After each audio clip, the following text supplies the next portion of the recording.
ప్రముఖ సాఫ్ట్వేర్ సంస్థ జోహో వ్యవస్థాపకుడు శ్రీధర్ వేంబు టెక్నాలజీ మార్కెట్పై సంచలన వ్యాఖ్యలు చేశారు. ఆర్టిఫిషియల్ ఇంటెలిజెన్స్ ఏఐ చుట్టూ అలుముకున్న అంచనాలతో కొన్ని టెక్ కంపెనీల వాల్యుయేషన్లు ఆకాశాన్నంటాయని, ఇది 1999 నాటి .com బబుల్ను మించిన సంక్షోభానికి దారితీయవచ్చని ఆయన తీవ్ర హెచ్చరికలు జారీ చేశారు. ఏఐపై పెట్టుబడిదారుల ఉత్సాహం మార్కెట్లో ఒక భారీ బుడగను సృష్టిస్తోందని ఆయన అభిప్రాయపడ్డారు. సోషల్ మీడియా ప్లాట్ఫామ్ ఎక్స్ వేదికగా ఆయన తన ఆందోళనలను పంచుకున్నారు. పలు దిగ్గజ టెక్ కంపెనీల ధర విక్రయాల నిష్పత్తి, ప్రెస్ టు సేల్స్ రేషియో విపరీతంగా పెరిగిపోయిందని, కంపెనీల అసలు వ్యాపార పనితీరుకు వాటి మార్కెట్ విలువకు మధ్య పొంతన లేకుండా పోయిందని విశ్లేషించారు. కొన్ని కంపెనీల వార్షిక ఆదాయానికి కొన్ని రెట్లు అధికంగా వాటి షేర్ల విలువ ఉండటం ప్రమాదకరమని స్పష్టం చేశారు.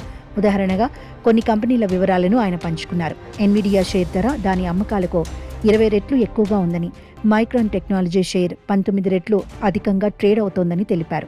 అలాగే యాపిల్, ఆల్ఫాబెట్, మైక్రోసాఫ్ట్ వంటి సంస్థల నిష్పత్తి 10 నుంచి 11 రెట్లు ఉండగా, మెటా నిష్పత్తి 7.5 రెట్లుగా ఉందని శ్రీధర్ వెంబు వివరించారు.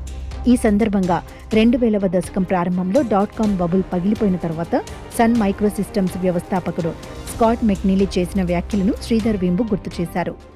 ఒక కంపెనీ ఆదాయానికి 10 రెట్లు చెల్లించి షేర్లు కొంటే ఆ పెట్టుబడిపై రాబడి రావాలంటే ఆ కంపెనీ వరుసగా 10 ఏళ్ల పాటు తన పూర్తి ఆదాయాన్ని వాటాదారులకే పంచాలని మెక్నీలీ చేసిన వ్యాఖ్యలను గుర్తు చేస్తూ ప్రస్తుత పరిస్థితుల తీవ్రతను వివరించారు. ఇదొక అసహజమైన భారీ బబుల్ అని హెచ్చరించారు. బహుశా 1999 నాటి బబుల్ కంటే కూడా పెద్దదని ఆయన తన పోస్ట్లో పేర్కొన్నారు. ఏఐ రాకతో ఉత్పాదకత, వృద్ధి గణనీయంగా పెరుగుతాయన్న అంచనాలతో టెక్ షేర్లు రికార్డు స్థాయికి చేరిన తరుణంలో వేంబు చేసిన ఈ వ్యాఖ్యలు ప్రాధాన్యం సంతరించుకున్నాయి. మరోవైపు కృత్రిమ మేధ ప్రపంచాన్ని మార్చేస్తోందని, మానవ మేధస్సుకు ప్రత్యామ్నాయంగా మారిపోయిందని ప్రపంచ టెక్ దిగ్గజాలు చేస్తున్న ప్రచారంలో నిజం లేదని శ్రీధర్ వెంబు ఖండించారు.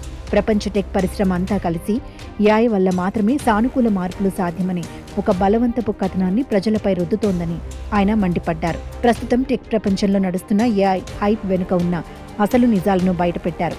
ఏఐ వల్ల కంపెనీల్లో ఉత్పాదకత అసాధారణంగా పెరిగిపోతోందన్న వాదనలో వాస్తవం లేదని శ్రీధర్ వెంబు స్పష్టం చేశారు.